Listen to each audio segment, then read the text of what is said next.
نحمده ونصلي على رسوله الكريم اما بعد فاعوذ بالله من الشيطان الرجيم بسم الله الرحمن الرحيم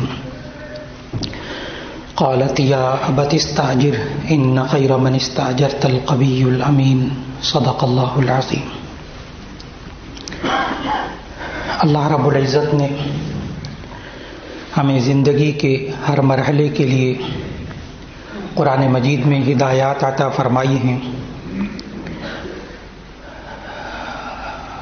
اور خاص طور پر نبی کریم صلی اللہ علیہ وسلم نے اپنی جوانی کی عمر جن خصوصیات کے ساتھ گزاری، ان خصوصیات کو آج ذکر کرنا مقصود ہے تاکہ اس نوجوان نسل کی تربیت سیرت طیبہ کے حوالے سے ہو سکے کہ نبی کریم صلی اللہ علیہ وسلم نے اپنی نوجوانی کی زندگی کو لوگوں کے سامنے اتنا پاکیزہ اور اتنا کردار کے اعتبار سے، اخلاق کے اعتبار سے اتنا طاقتور بنا کر پیش کیا کہ جب نبوت کا اعلان اللہ کے حکم سے کیا تو اس وقت اپنی اس زندگی کو لوگوں کے سامنے بطور دلیل کے پیش کیا۔ اتنی شاندار زندگی نوجوانی کی گزاری، اس لیے کہ آج ہمارے معاشرے کے اندر نوجوان کی تربیت نبی کریم صلی اللہ علیہ وسلم کی نوجوانی کی جو زندگی تھی اس کے مطابق اکثر نہیں ہوتی۔ سب سے پہلی بات تو یہ کہ اس کی تعلیم بہت طویل ہو گئی، میٹرک کرتا ہے، ایف ایس سی کرتا ہے، بی ایس سی کرتا ہے، اب بی ایس کرنے لگ گیا 4 سال میں، پھر ایم فل کرتا ہے، پھر پی ایچ ڈی کرتا ہے، پھر پتہ نہیں اور ٹیکنیکل لائنوں میں کیا کیا لائنیں ہوتی ہیں، ڈاکٹر بن جاتا ہے تو ایم بی بی ایس کرنا کافی نہیں ہوتا، اس کے لیے اور پڑھائی اس کو کرنی پڑتی ہے۔ یعنی عام ہمارے نوجوانوں میں 30 سال 35 سال بھی میں نے بہت کم بتایا ابھی، یہ صرف وقت تعلیم میں گزر جاتا ہے، اور اس نوجوان پر گھریلو ذمہ داریاں بھی 30-35 سال کی عمر تک اس پر گھریلو ذمہ داریاں بھی نہیں ڈالی جاتی، جس کی وجہ سے ہمارے معاشرے کا نوجوان ذمہ دار بھی نہیں بنتا۔ نبی صلی اللہ علیہ وسلم نے اس معاشرے کے اندر رہ کر اپنے آپ کو ایک ذمہ دار نوجوان ثابت کر کے دکھایا تھا، کمانے والا نوجوان۔ یہ نبی صلی اللہ علیہ وسلم نے اپنی نوجوانی کی زندگی کمانے والا نوجوان بنا کر دکھایا، اور یہاں تو ہمارے معاشرے میں 30-35 سال کی عمر تک تو وہ ماں باپ کے پیسوں پر چلتا ہے، وہی فیسیں بھر رہے ہیں، وہی اس کو پڑھا رہے ہیں، اور پڑھنے کے بعد بھی اس پہ ذمہ داریاں نہیں ڈالتے، اس لیے کہ وہ کہتا ہے میں نے ابھی اپنے آپ کو سیٹل کرنا ہے، ابھی میں نے گھر بنانا ہے، اس کی شادی بھی نہیں کرتے۔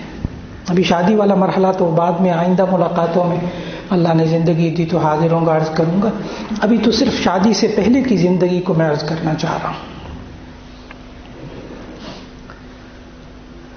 کہ نبی کریم صلی اللہ علیہ وسلم کہ بچپن کی زندگی،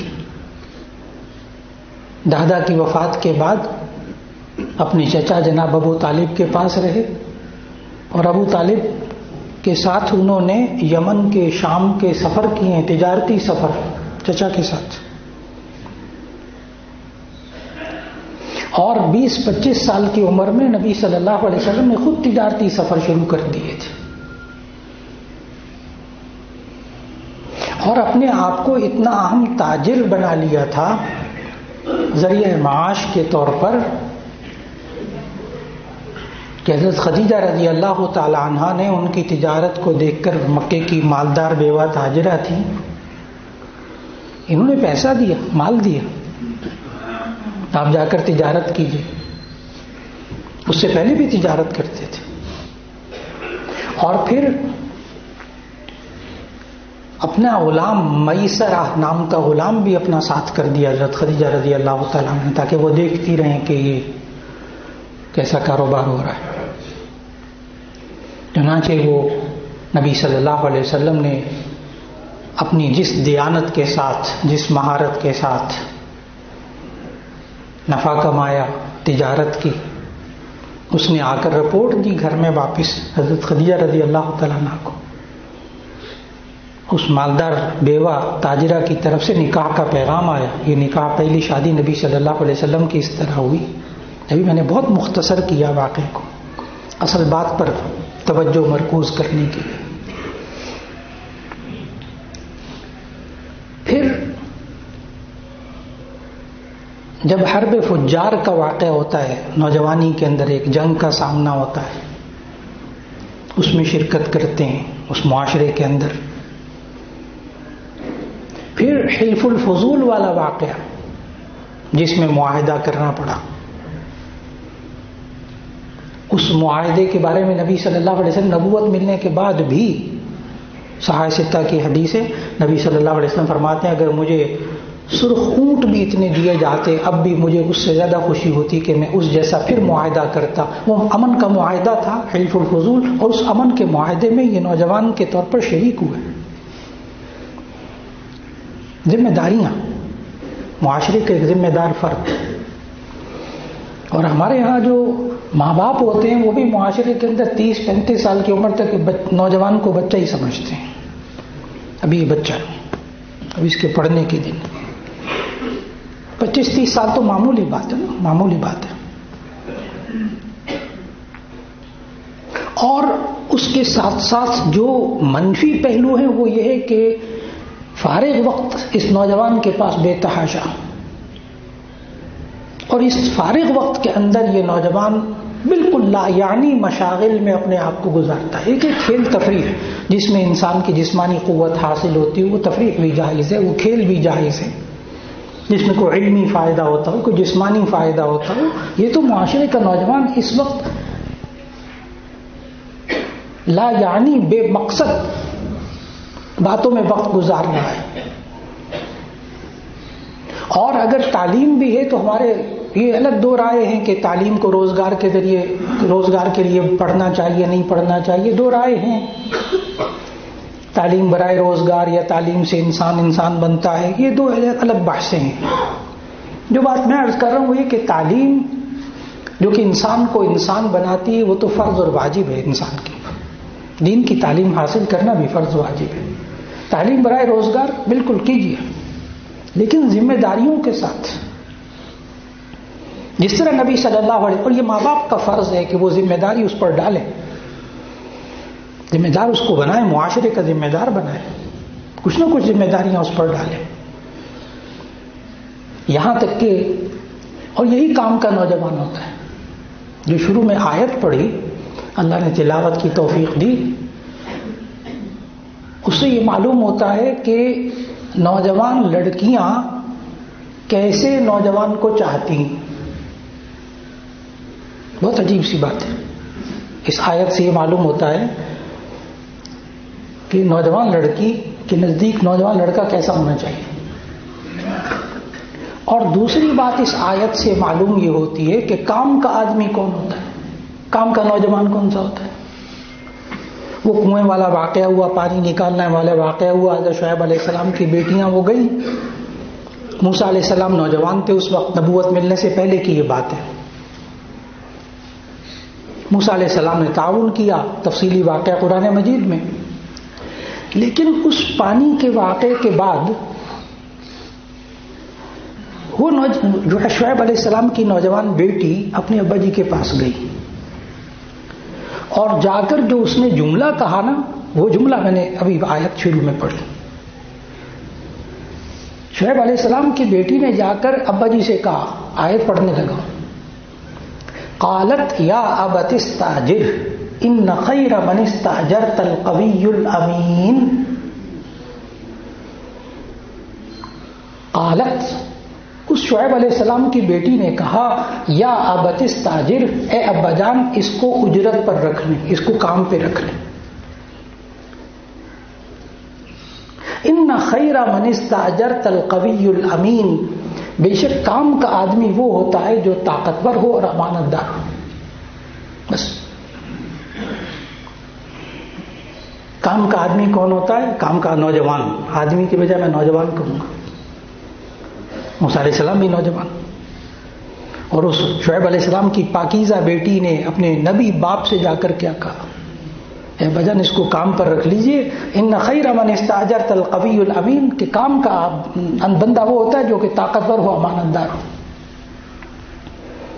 القوی، اس نوجوان کو طاقتور ہونا ہوگا. بزرگ تو سیڑھیاں چڑھ کے 2 منزلیں اوپر چلا جائے اور اس کو 1 منزل سیڑھی چڑھنے پہ سانس پھول جاتا ہے نوجوان کا. یہ ڈبل روٹی بھی مارکیٹ تک لینے جانا ہو تو کہتے سواری دو تو میں ڈبل روٹی لے کر آتا ہوں. یہ تو سامنے سڑک پار کر کے ڈبل روٹی نہیں لینے جاتا، بیچارہ تھک جاتا ہے. نوجوان، ہمارا معاشرہ، ہمارا گھر، ہمارے بچے. اور جسمانی طاقت کا یہ حال اس کا، اور ادھر اخلاقی طاقت کہ ماں اور باپ عیب چھپاتے چھپاتے وقت گزار دیتے. یعنی اخلاقی قوت بھی نوجوان کے اندر، اللہ ماشاء اللہ، یہ نہیں کہ ابھی خالی ہو گیا معاشرہ، ایسا نہیں. لیکن نوجوان اپنے اندر اتنی اخلاقی برائیاں پال لیتا ہے کہ وہ طاقتور، اس کو جسمانی طاقت بھی نہیں رہتی، اخلاقی طاقت بھی نہیں رہتی. نیند اس کو نہیں آ رہی، ڈپریشن میں یہ مبتلا، اینزائٹی میں یہ مبتلا، ذہنی دباؤ میں یہ مبتلا، غصے پر قابو پانا اس کے اندر نہیں، نوجوان کے اندر. جبکہ کام کا نوجوان وہ ہے القوی، جو طاقتور، اخلاق کے اعتبار سے بھی، عمل کے اعتبار سے بھی، علم کے اعتبار سے بھی، کردار کے اعتبار سے بھی. جس میدان میں اس نے اترنا ہے، الیکٹریکل میں اترنا ہے، انجینئرنگ میں اترنا ہے، اس نے میڈیکل لائن میں اترنا ہے، اس نے ٹیچنگ لائن میں اترنا ہے، اس نے کمپیوٹر کی لائن میں اترنا ہے، اس نے تجارت کی لائن میں اترنا ہے، جس لائن میں اترنا ہے اس کی اس کے اندر طاقت ہو. اور الامین، امانت دار، باتوں کو امانت رکھتا ہو، پیسوں کے بارے میں امانت رکھتا ہو. امین. بہت دعوے سے عرض کرتا ہوں، بہت دعوے سے، پوری سیرت طیبہ کا مطالعہ کرنے کے بعد بڑے دعوے سے عرض کرتا ہوں، آج بھی اگر کوئی نوجوان صرف یہ 2 خوبیاں پیدا کر لے، اس کو کوئی ملازمت سے نہیں نکالے گا، اس کو کوئی اپنے ادارے سے نہیں نکالے گا. جو اپنی فیلڈ میں مہارت رکھتا ہو، اپنے میدان میں مہارت رکھتا ہو، جو کام اس کو دیا گیا اس کی مہارت رکھتا ہے، اور اس کے اندر امانت کا وصف موجود ہے، کوئی نہیں نکالتا اس کو. اس کی ضرورت ہے آج معاشرے کے اندر. ہمیشہ بیکار وہ نوجوان پھرتا ہے جو کہ ان 2 خوبیوں کا مالک نہیں ہوتا. اور تیسری کمزوری ہمارے معاشرے کی یہ ہے، جو نبی صلی اللہ علیہ وسلم نے ہمیں سکھائی. یہ ذہن میں رکھیے گا کہ بہت سے حضرات کے ذہن میں یہ بات ہوتی ہے کہ جی سیرت طیبہ کے وہ پہلو ہمارے لیے دلیل ہیں جو کہ نبوت ملنے کے بعد ہوتے ہیں. دین تو اصل میں وہ ہے. بعض حضرات کا یہ خیال ہے، بالکل صحیح، نبوت سے جو احکام ملے ان احکام پر عمل کرنا بالکل درست، لیکن نبوت کے پہلے کی زندگی جو پاکیزہ زندگی ہے، جو اللہ نے اپنی مرضی حالات ایسے بنائے کہ ایک پاکیزہ پیغمبر پاکیزہ نوجوانی کی زندگی گزارے، وہ زندگی بھی دلیل ہے، وہ بھی ہمارے لیے رہنما اصول ہے. اور یہی زندگی نبی صلی اللہ علیہ وسلم نے بعد میں سکھائی، پھر تو دلیل بنے گی نا. نبوت کے بعد بھی تو ہوا کہ نبی صلی اللہ علیہ وسلم جیسے آج کل کے نوجوان ہیں، مانگتے ماں باپ سے مانگتے رہتے 35 سال کی عمر تک مانگ کر زندگی گزارتے. اور پڑھنے لکھنے کے بعد پھر ملازمت تلاش کرتے ہیں، یعنی نوکری تلاش کرتے ہیں، تجارت کی طرف نہیں آتے، بزنس کی طرف نہیں آتے نوجوان. کیوں؟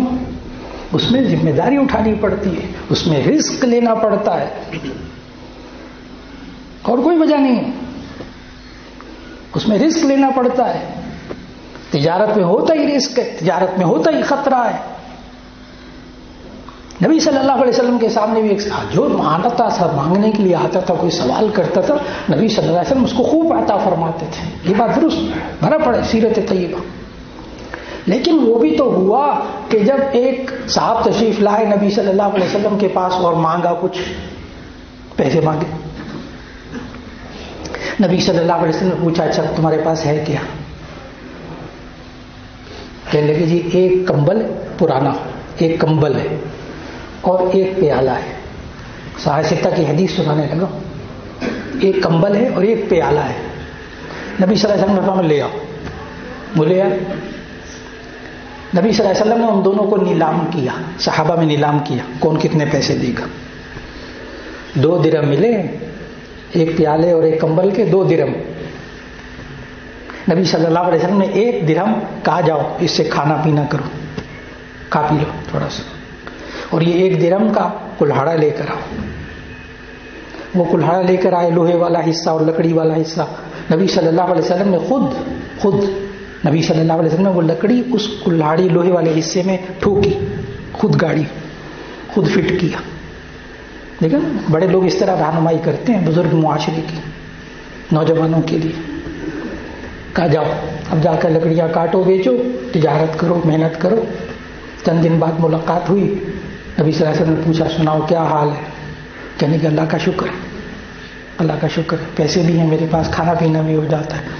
نبی صلی اللہ علیہ وسلم اس وقت یہ جملہ ارشاد فرمایا، وہ جو تم یوں کر کے ہاتھ مانگ رہے تھے وہ بہتر تھا، یہ اب تم دینے والا ہاتھ ہو گئے ہو، یہ بہتر ہے. اور اگر 35 سال تک مانگ مانگ کر ماں باپ سے نوجوان زندگی گزارے گا اور ماں باپ بھی اس پر کوئی ذمہ داری نہیں ڈالیں گے تو ایسی صورت میں باقی زندگی بھی اسی طرح گزارتا رہے گا. غیر ذمہ دار انسان، غیر ذمہ دار نوجوان. آج کی نشست میں صرف یہ عرض کرنا تھا کہ ہم بزرگوں کی بھی ذمہ داری ہے کہ ہم اپنے بچوں پر ذمہ داریاں ڈالیں، ان کو زندگی کا مقصد سمجھائیں. صرف کمانا مقصد نہیں، تعلیم صرف کمانے کے لیے نہیں ہوتی. اور ساری زندگی ماں باپ سے، ٹھیک ہے ماں باپ نے بہت کچھ کمایا، سب کچھ کیا، اللہ نے بہت کچھ دیا، اس کے باوجود اس نوجوان پر ذمہ داریاں ڈالنے کی ضرورت ہے. اور ان کو 2 خوبیاں جو نوجوان سن رہا ہوں اپنے گھروں کے اندر جا کر بتائیے. 2 خوبیاں صرف پیدا کر لیجیے. القوی الامین، قرآن مجید میں اللہ نے ہمیں بتایا کام کا آدمی وہی ہوتا ہے جو طاقتور ہوتا ہے، امانت دار ہوتا ہے. وآخر دعوانا الحمد للہ رب العالمین.